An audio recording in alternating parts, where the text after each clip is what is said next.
The crowd was already cheering, and then the horse stumbled. For a split second, everything slowed down.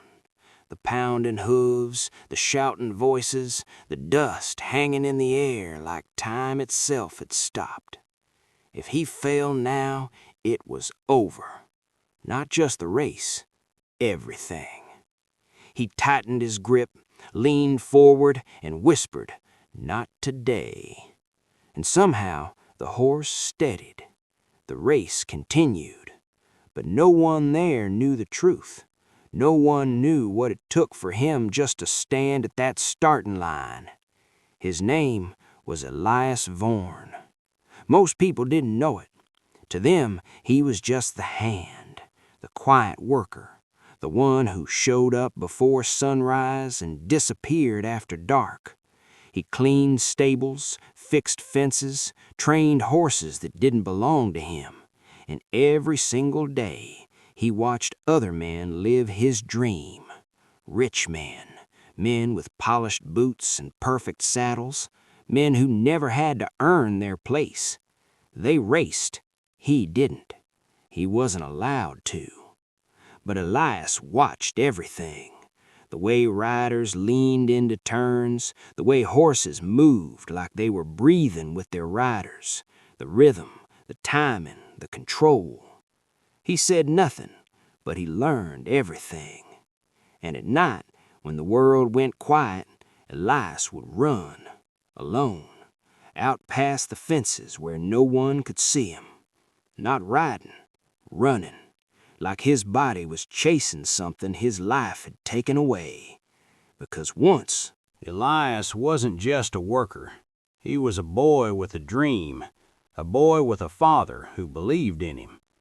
They lived in a small place called Gray Fall Crossing, where the river reflected the sky like a mirror. His father wasn't rich, but he had something better. He had purpose. He trained horses, not for money, but for people who loved them. You don't ride a horse with force, his father used to say. You ride it with trust. And Elias believed him.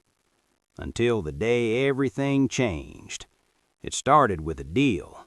Men came from far away, offering opportunity, better land, more horses, a bigger future. All his father had to do was trust them. And he did. That was the mistake. Within a year, everything was gone. The land, the ranch, the life they built. Taken. Not by force, but by paper and promises that meant nothing. His father never recovered. Elias still remembered that day. His father sitting alone in an empty stable, staring into nothing. "I thought I was building something for you," he said. Elias didn't know what to say. Some pain doesn't have words. And not long after, his father was gone. One day, he would ride again. Not for them, for himself. Years passed. Brindle Ridge Valley didn't care about dreams. It cared about money. And Elias had none. So he worked, day after day, sun after sun, blistered hands, tired bones, silent nights. And slowly, he started saving. A coin here, a dollar there. It didn't look like much, but to him, it was everything. There were nights he almost gave up, nights where the dream felt too far away, too broken, too late.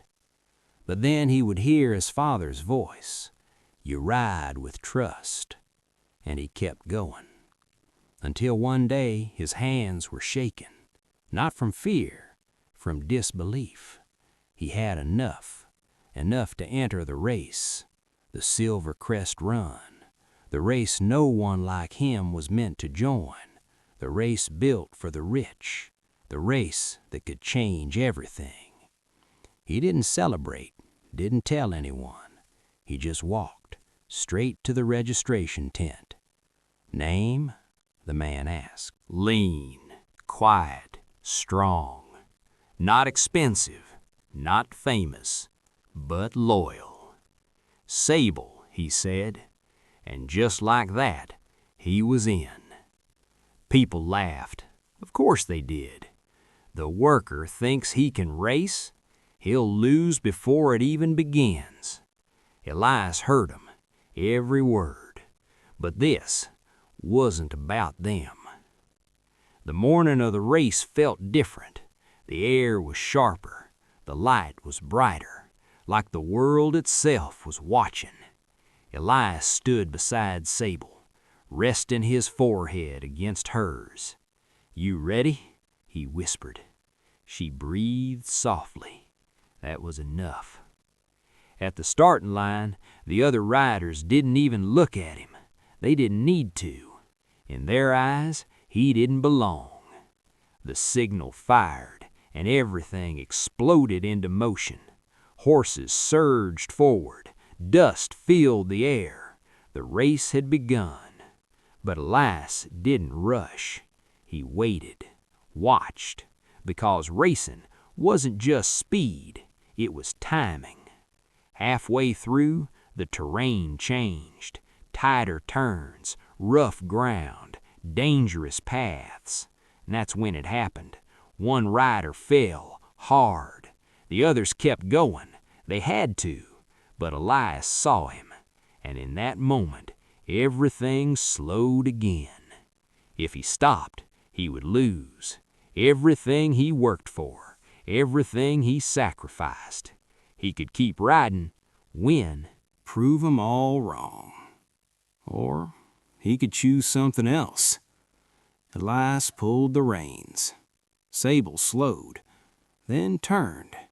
He rode back. The man was injured, barely conscious. Elias jumped down, helped him, stayed with him. Time slipped away. The race moved on without him. "You just gave up your chance," the man said weakly. Elias looked at him. "No," he said, "I made my choice." When help arrived, Elias got back on his horse. The others were far ahead now, too far. The crowd barely noticed him anymore. To them, he was finished. But Elias rode anyway. Not for the crowd, not for the prize, for something deeper, something quiet, something real. And slowly, something changed. The riders ahead began to struggle. They pushed too hard, made mistakes, lost control. Elias didn't. He stayed steady, focused, calm. One by one, he passed them. Not fast, not flashy, just consistent, relentless. Until finally, the finish line appeared. Close, so close. The crowd started to notice. Confusion, shock. Then, the entire valley erupted. But Elias didn't celebrate. He just slowed down, placed his hand on Sable, and breathed. Because in that moment, he realized something. He didn't win because he was the fastest. He didn't win because he was lucky. He won because he never stopped being who he was. Later, as the sun fell low, the man he saved approached him. "You could have won easily," he said. Elias shook his head. "I already did." And for the first time, someone understood. Elias didn't stay there long. He didn't need the noise, didn't need the attention. With the money he earned, he left, quietly, and far away from the valley, near a river that reflected the sky. A new ranch was built, not for the rich, not for power, but for people who believed in something real. And sometimes, early in the morning, if you stood by the fence, you'd hear the sound of hooves, steady, calm, free, and a quiet voice carried by the wind saying, "Not today." Don't forget to subscribe for more videos.